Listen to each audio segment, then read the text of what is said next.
صوت ربنا ليك النهاردة 1/8/2025.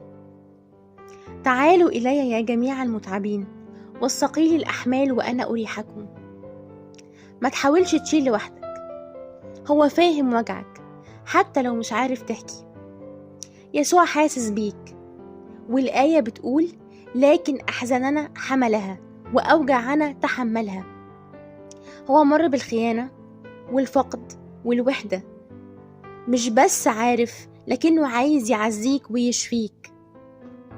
اتمسك بوعده حتى لو مش فاهم خطته، لأن كل الأشياء تعمل معا للخير للذين يحبون الله. حتى لو مش شايف الحكمة دلوقتي، ثق إنه بيشتغل في قصتك. استنى تعزية الله ليك. الألم مش النهاية، وسط الألم يسوع معاك وبيحضر لك فجر جديد. اطمن، كل الوجع اللي في قلبك ربنا قادر يداويه. كل الحاجات اللي راحت منك هيعوضك غيرها أضعاف. كل الظروف الصعبة اللي قابلتها هتنتهي في فرحة. كل المشاكل اللي تعبت روحك ليها عند الله نهاية. ربنا قادر يطلع من وسط شوك حياتك ورود.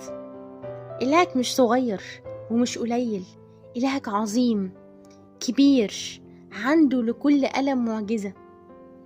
فسبح وسط الألم. التسبيح سلاح ضد الحزن. كل مرة كنت بتقول أنا مش هقوم تاني، كان بيبعتلك حاجة بسيطة تفكرك إنه لسه بيشتغل في الخلفية وفي الخفاء وبيجهز لك الأفضل. ده مش حظ، ده حب.